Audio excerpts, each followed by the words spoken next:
आज की डेट में फांसी भी लगा लिए थे एक लोग हमारे साथ में रहने वाले अपने इलाहाबाद में, लगभग 2021 या 20 में भी अभी इलाहाबाद में अल्लाहपुर में लगाए थे। हमारे जैसे ना जाने कितने नौजवान ऐसे परेशान हुए हैं, लगता है भाई उम्मीद लेके बैठे हैं कि हम इतना तैयारी कर रहे हैं, मेहनत कर रहे हैं। हम अभी माघ मेले में हैं। प्रयागराज में माघ मेला लग चुका है। प्रयागराज पिछली बार सुर्खियों में था महाकुंभ के आयोजनों को लेकर के। इस बार फिर आप देखेंगे तो आपको तंबू ही तंबू, लाइटें ही लाइटें दिखाई देंगी। ऐसे में एक दुकान हमें दिखी चाय की, आर्मी लव फेलियर टी। ये भाई साहब हैं, इनकी दुकान है। बातचीत करेंगे। ये नाम जब हमने आफ्टर कैमरा इनसे बात की तो इन्होंने बताया कि आर्मी की तैयारी ये करते थे, दौड़ते थे, लेकिन भर्ती ही कोई नहीं आई, इनकी उम्र निकल गई तो मजबूरी में रोजगार के लिए इन्होंने चाय की दुकान खोल ली। क्या नाम है आपका? मेरा नाम सूरज यादव है, जो रहने वाले एशिया का पूरा खुदाईपुर के हैं। हाँ। लगभग 2016 से तैयारी कर रहे हैं हम।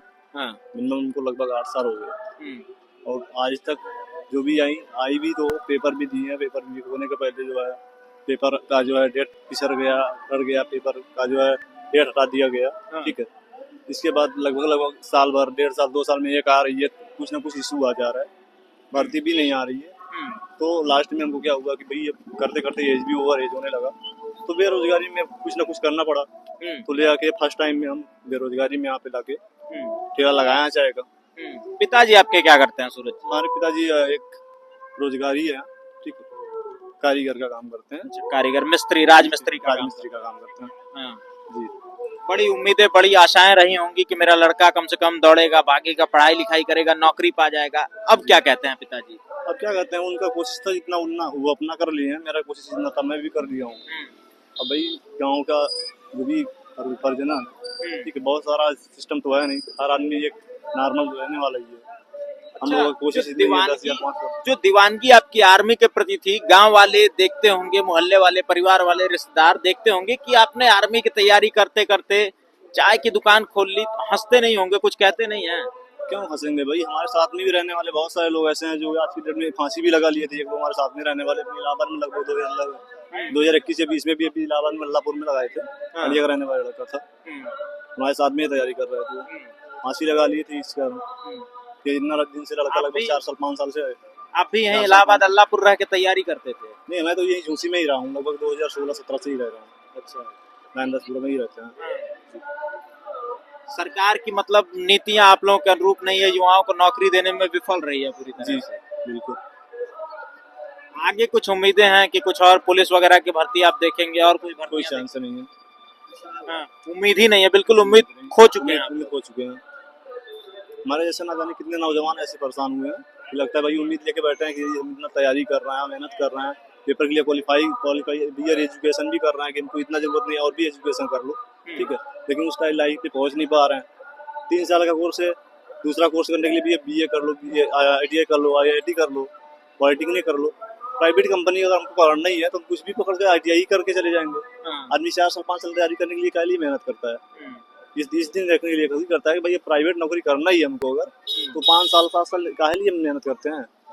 घर वाले भी मतलब अब प्रेशर इसलिए नहीं देते होंगे कि साथ के लड़कों ने खुदकुशी कर ली, आत्महत्या कर ली, कम से कम मेरा बेटा कुछ तो कर रहा है, जिंदा तो है, मेरे सामने खड़ा तो है। जी भाई, माँ बाप के अकेले लड़के हैं, अकेले हैं जी।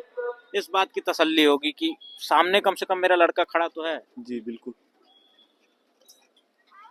ये इन्हीं की नहीं, सूरज की नहीं, तमाम ऐसे युवाओं की कहानी है जो इसी इलाहाबाद, इसी प्रयागराज में दफन है। न जाने कितनों ने खुदकुशी कर ली, जिंदगी की जंग हार गए, नौकरी न मिलने का दुख, गम, परिवार की उम्मीदें, माँ बाप का भरोसा, सब कुछ टूटा। टूटने के बाद इस लड़के ने चाय की दुकान खोल ली। सपना था कि आर्मी में जाएगा, फौज में जाएगा, देश की सेवा करेगा। लेकिन इस प्रदेश में, देश में जब नौकरियां है ही नहीं, हालांकि सरकार तो दावे करती थी, जब 2014 में पहली बार केंद्र में सरकार बदली थी तो वो सरकार दावे करती थी कि हम आएंगे तो नौकरियों की भरमार देंगे, हर साल 2 करोड़ नौकरियां आएंगी। वो नौकरियां आखिर कहाँ हैं? वो नौकरियां अगर इस देश में होती तो ये नौजवान जो लंबे समय से तैयारियां कर रहे हैं अलग अलग शहरों में, क्या उनके हाथों में रोजगार नहीं होता, नौकरियां नहीं होती, चाय की दुकान खोलनी पड़ती? सूरज ने जो अपनी कहानी बताई कि इनके साथ के कई छात्रों ने, कई प्रतियोगी छात्रों ने खुदकुशी कर ली, आत्महत्या कर ली, पंखे से लटक गए। ये माँ बाप के इकलौते बेटे हैं। जब बात की गई, पूछा गया कि माँ बाप को दुख नहीं होता इस बात का कि उन्होंने इतनी मेहनत की, इतने पैसे खर्च किए, तैयारी कराई और आप सिलेक्शन नहीं ले पाए।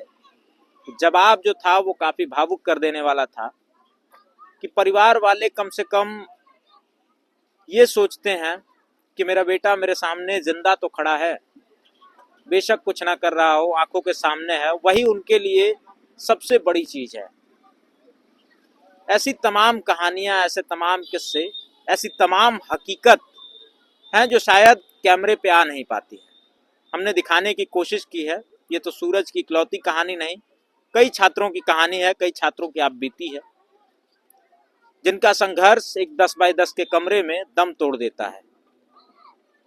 फिलहाल ऐसी कहानियां, ऐसी तस्वीरें हम आपको दिखाते रहेंगे।